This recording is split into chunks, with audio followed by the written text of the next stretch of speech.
It's the heart, not the heart. So Senator Bernie Sanders, he suffered what seemed to be a mild heart situation. I mean, now what happened was I'm searching on Twitter, I'm just kind of looking, and then I see that Angela Flynn was like, we want to make sure that, Bernie Sanders as well, send your prayers and thoughts and things like that. And I'm thinking, what happened? And uh, ABC News had, sources say, reporters say, sources say, other sources say, experts say, that they said that ad nauseum up there. So what the report is, from what I read, from what anyone could tell, from that report was that Sanders had mild or discomforting chest pains, went in to get seen. There was a blockage in one of the arteries at his heart. They removed it. He got 2 stents put in. He's resting. And then said that any chatter about that, the term used was subdued. I'm like, okay, so that's neither here nor there. Honestly, it's not. There are people in their teens, their 20s, 30s, and 40s that have heart complications. And seeing how Bernie's been hoofing it and working, yeah. I mean, honestly, he's worked on his campaign more than anybody else. I mean, literally more than anybody else. He's been out there. He's been out there, sick. He's been, losing his voice, pushing himself way past any limit that I think anyone at any age should push themselves in any campaign trail. So, what's going to come of this is simple. This is where your tribalism speaks loudest. All right? Let's start with Bernie Sanders. Now, this is not him, but his Bernie supporters, the Bernie or bust people. They will, hey, you got to get better. Everyone pull for him. It's all him, nobody else. That's just it. It's just the way it is. And anything else, we are going to besmirch it. So that's them. That's what's going to happen. This is all political. It's all tribal. You can't escape politics, and politics is more than Capitol Hill, senators and governors. It's daily life and stuff. But now you've got the other end that the others are worried about, which is Donald Trump and his supporters. Yes, Trump will say he doesn't have the health, the stamina, yada, yada. He will go on with that. And he might throw in a little courtesy, I hope he gets well thing.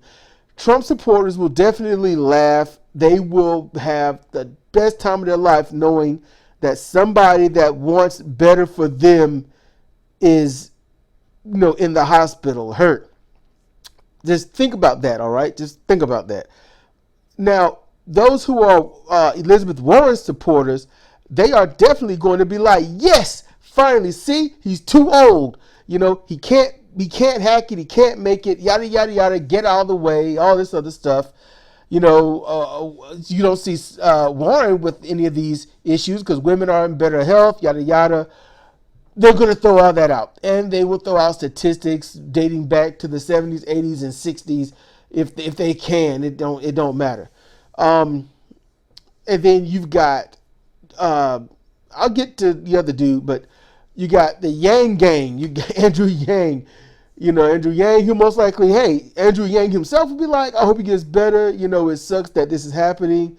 Yada, yada, yada. His supporters will be like, good. Now that Sanders out the way, most definitely Andrew Yang is going to be a shoo-in. That's what they're saying. Now, you got Joe Biden, and honestly, Joe Biden's followers are roughly 10 to 20 years younger than he is. They are right now the strongest Bible Belt.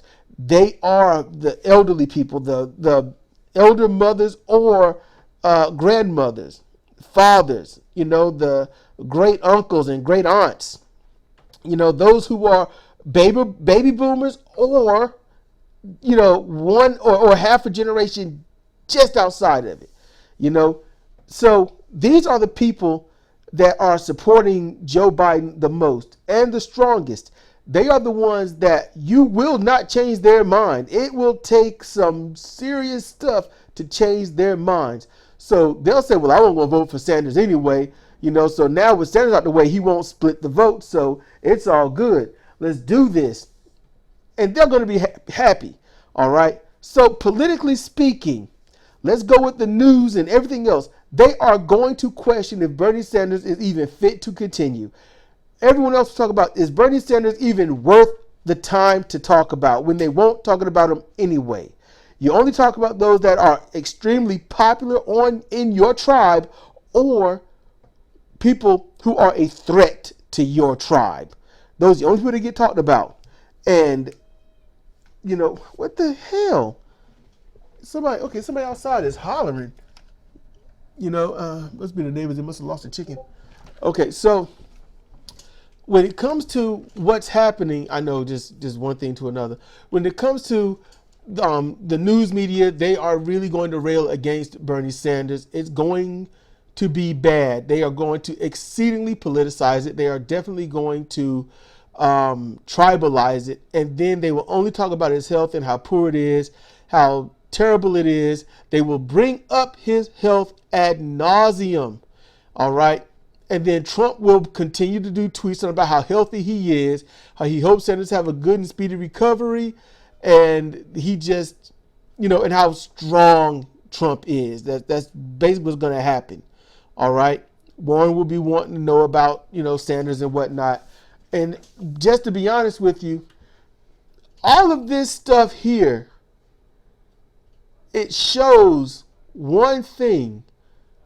United States citizens in general don't have the proper heart to deal with what's going on in this so-called country they claim. That's what's messed up. Out of all this stuff I talked about, is anyone thinking, one, Bernie Sanders, yes. Elizabeth Warren, yeah, she's like Hillary if Hillary had better morals. That's where she is. It's questionable how far away from Hillary she's going to be, because of the fact that she and Hillary on the secret meetings and stuff. But nobody's thinking, wait a minute. And I've said this before. What do we do after Bernie? What do we do? Let's say he doesn't win because of all of this now with the heart condition. Okay. What now if everyone turns the people that he needs most turns their back because everyone else gets in their ear to shout down Bernie Sanders to them? Then you're going to vote for somebody that's got a heart condition and he's old? So that's going to happen. Who else? We keep settling for less instead of producing the best. Why? We need to do better. We need to do better. Bernie Sanders, no matter what his heart condition is, he has shown he has the heart to push forward and do what's right, no matter who or what is in his way. How many of you can do and say that? To push forward and do what's right. And I ain't talking about what someone says you're supposed to or what you think everyone else think you should do. I mean, when you look in that mirror and you say, hey, this is the right thing to do because it is positive. It is what will help everyone around me. It will help get us out of poverty. It will stop the big pharmaceutical companies, oil companies stuff from price gouging and putting us further into debt. It will stop these for-profit banks and prisons. It will stop these guns, these militaristic guns being in the streets of civilians. It will stop the cops from murdering people just because they had a bad day.